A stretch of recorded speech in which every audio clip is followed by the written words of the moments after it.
Hello and welcome to Just One More Watch.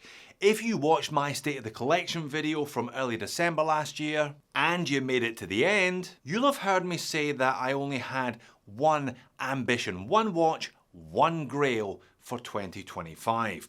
One single planned pickup for 1 year, 12 months, 365 days, 8,760 hours, 525,600 minutes. And I just picked it up in the middle of January. What am I going to do for the rest of the year? If you watched the SOTC video, then you know what's coming. If you didn't, you don't have long to wait. What did I buy? What am I going to do with it? What did it cost me? And what am I going to have to sell to cover the cost? Let's flip the camera and find out. Okay, what did I buy then? Well, if you watched the State of the Collection video, then you know exactly what I bought. If you didn't, then I bought a Tudor. Or should that be another Tudor, because I do own a Black Bay 58 that I picked up lightly used about 2.5 years ago in the middle of 2022. Which one have I bought this time? Well, I did rather foreshadow this purchase in the middle of last year. I made a video talking about what I felt was the kind of used luxury bargain of 2024. And I virtually begged all of you to grab all of them so that I couldn't, because I cannot resist a bargain. The Tudor that I bought is the Tudor Ranger. I like the Tudor Ranger. I really like the Tudor Ranger. I've always really liked the Tudor Ranger. It just didn't hit as hard as pretty much any other Tudor release of the last 7 or 8 years, though, did it?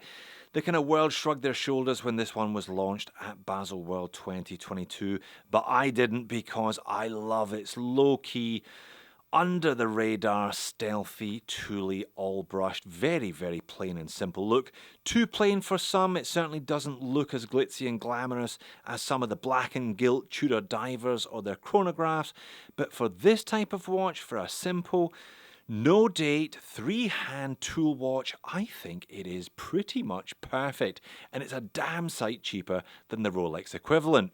Talking of which, here is the current Rolex.com.au listing for the Explorer here in Australia. You notice they tucked the price down in the bottom left corner, really, really small. That price is 12,550 Aussie dollars RRP. Here is the current Australian retail price of the Tudor Ranger, a mere $5,160. What a bargain. Well, it is a bargain when compared to the Rolex, isn't it? $7,000 less than the Rolex. However, I didn't buy my Ranger new, did I? Let's compare the used prices of the two watches. Here is the used price of the same Rolex Explorer. Just shows you the market has softened considerably over the last year or so.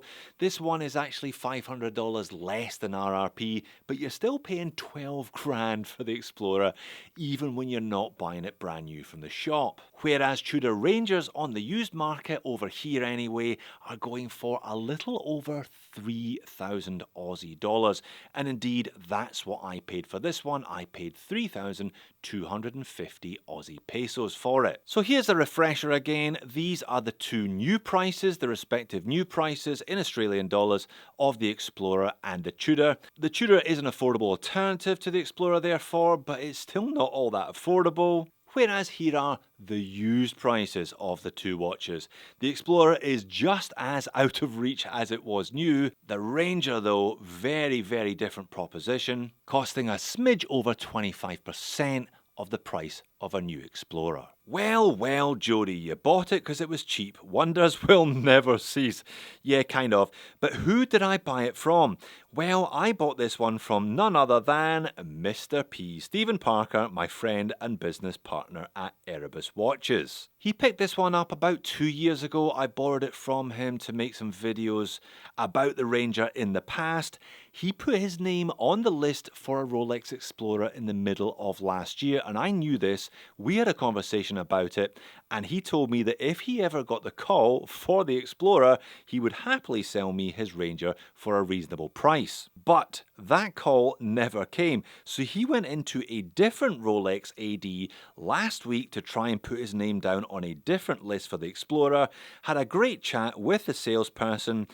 Halfway through their conversations, the salesperson dropped an Air King on the table in front of him, and I got a phone call from Stephen from the AD. He didn't even say hello. He just said, "Do you have the cash to buy my Tudor Ranger?" And I said, "Yeah, I suppose I can find it." And he hung up on me. He phoned me back 2 hours later, the proud owner of a new Air King. And 2 days later, I became the proud owner of his old Tudor Ranger. The Air King, by the way, pretty much the same price as the Explorer, $12,250. So yeah, I helped Stephen out, but there is quite a percentage of the Rolex currently sitting on his credit card. But you know, Rolex, unlike their sister brand Tudor, is pretty much money in the bank. He will not lose on that Air King should he decide to sell it in 12 months, 24 months time. Alright, that's quite enough waffle, Jody. Give us the basics, give us the dimensions and specifications on the Ranger then. Well, it shares the same basic case as the Black Bay 58, so it shares the same diameter dimension, that being 39. I actually measure it at 39.2. Only 11.9mm thick though, which is fantastic. Lug to lug though is quite substantial, relatively speaking, at 47.5. Lug width standard 20mm. Tapers down to 16 at the clasp, and believe me, we will be talking about the clasp later on. As sized for me though, it weighs in at 142 grams. It feels really, really solid on wrist, one of the things that has always drawn me to this watch. 100 meters of water resistance from a screw down crown, lovely piece of domed sapphire crystal covering the dial. The movement in the back, again, it's the same caliber as used in the Black Bay 58. It's a Tudor in-house MT5402, certified to COSC parameters no less. And by the powers of video editing, there it is. You don't normally see it though because of one of those kind of semi-sterile Tudor and Rolex style casebacks. 70-hour power reserve on this one. As I said, 11.9mm thick with a big beefy movement like that. And domed sapphire crystal is excellent. Oh, and you get a 5-year transferable warranty on all of these Tudors, so I bought this one with 3 years of warranty still remaining. Case finish is almost all brushed. So unlike the 58, it has got brushed sides, brushed upper lugs, brushed chamfer, brushed bezel. There's just a small ring of high polish at the base of the bezel to give the whole thing a lift. Now this one doesn't feature the controversial rivet bracelet. It's a much more standard O-style bracelet, oyster-style bracelet, but it features female end links. So if you do have smaller wrists, that will ameliorate the 47.5mm lug to lug. Unsigned Tudor-style crown with that lovely rose on it. Bracelet's very nice. It's kind of unspectacular in some ways, but it is very, very good, very comfortable. Again, that's the whole ethos of this watch. It's not flashy or showy. It just does what it's supposed to do with minimal fuss. But the clasp, I have cited this Tudor T-Fit clasp as being the best clasp on the market at the moment. Look how short it is, relatively speaking. It's perfectly balanced with a watch of this size at sub 40mm, and yet it features 1 centimeter of on-the-fly adjustability tool-free. A little over a centimeter, in fact. Fantastic, class-leading. But then again, you are paying a fair chunk of change for this one, even used. Dial and hands, well, you're either in love or you're a little bit meh here because it's just a printed dial. Those numerals are printed on, the batons are printed on, you don't even get applied indices for your 5,000 Aussie dollars retail. Perhaps that's why some people found it underwhelming. I have no problem at all with that. I think it's very much, as I said, in keeping with the style of the watch. Now the handset carryover stylistically from the previous Tudor Ranger. I know some people have issues with the hour hand. I do not have issues with the hour hand.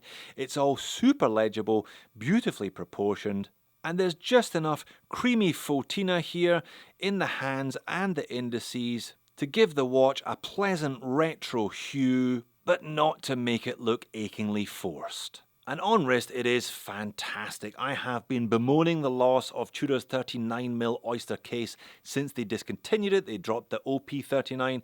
They also Decreased, then increased the size of the Explorer. This retains that 39mm diameter dimension, which I think is perfect for the majority of wrists, including my 7-incher. Overhead legibility also fantastic. Nice big baton indices, nice big numerals there at the 3, 6, 9, 12, and the hands very well proportioned. Silver against the black dial, catching the light, but also the Fotina. As I said, it's not so severe that it begins to compromise legibility from arm's length either. Look at that thing, it's a beauty. Moans and niggles, well, printed dial and that touch of Fotina means the lume isn't fantastic. It looks great initially. It's certainly a watch that you notice on your wrist when you come into a dark room from bright sunlight, but if I turn the speed up on this one, you can see that brightness doesn't last as long as you would like it to, or perhaps as long as it would do had those indices been applied. No excuse for the hands though, they should be doing much better than they currently do. But apart from that, I really don't have an awful lot to moan about. I have been bigging this one up as a used purchase, as I said, for over 6 months now, so it's no surprise that I did purchase one used myself. What am I going to do with this one then? Well, my excuse for buying this one is I've got a big birthday coming up towards the back end of this year, and I might get the case back engraved to reflect that birthday. This is my Black Bay 58. Mr. X, who I bought that one from, got the case back engraved for me with the perfect inscription. I guess I've now got 6 months or so to come up with an inscription for the case back of the Ranger that's just as appropriate. But before then, I've got to pay for it. Well, I've paid Stephen already, but yeah, it wasn't quite in my budget for watches for January, put it that way. And I'm thinking of 2 different possible strategies to cover the remaining balance of the Ranger and balance my personal finances. The first is I sell a few different watches. Speed timer, yeah, there's always kind of fluid Seikos coming and going in my collection. I could get a few $100s for that one. The Decla Vanity Project, I talked about that in the State of Collection video. I've got 2 Declas. I think I'm going to keep the Bauhaus and sell this Turbulens. And Mido Multifort, as much as I enjoyed this one, there's a new Multifort coming out in a few months' time. Maybe I'll sell this one now and then pick up that Multifort in a couple of months. So those 3 would probably cover most of the deficit, or I could just sell yet another Oris Diver 65. I think this is number 6. I've sold the previous 5. You know, it's like a cartoon stick of dynamite. When one of these comes into the house, there's a fuse that gets lit, one of these big curly fuses, and eventually, boom, it blows up. It might be the time to move this one on. It hasn't had the wrist time that some of the other versions I've had. My best mate in Scotland, he is going to be filthy with me if I sell this because he loves it. But, you know, if you want it, Rob, I'll give it to you for a bargain price, mate. But I know you're far too tight to cough up the Spondulix. So there you are then. I think I've answered all of my own questions by now. Have I justified the purchase of yet another watch to you? Have I justified the purchase of yet another watch to me? Do I even need to by now? The same thing happened last year, to be honest. I bought my 2024 Grail at the beginning of the year. Perhaps this will put a lid on my spending now for 2025. Having coughed up big time, had to shuffle a few pieces. Maybe that'll cap me for the year. Here's hoping. And here's hoping Stephen doesn't buy any more Rolex and offer me some of his previous collection on the cheap. So there you have it. Low key, sleeper, under the radar, really solid, and a bit of a deal. I love it. Perhaps the purchase came a little bit earlier in the year than I was anticipating and probably hoping for financially, but I'm sure I can sell off a few of those pieces from elsewhere in my collection to help cover the cost. But I'm crossing my fingers that Stephen is also done for the year because I can't afford him to offer me any more killer deals as he trades up to Rolex. Well done for making it all the way to the end of the video. Your attention span is truly heroic. While we're talking about Tudor Ranger, why not check out my video from mid-year when I talk about it as a second-hand proposition, or the head-to-head between the Ranger, the Pelagos 39, and the Black Bay 58. Thanks for watching this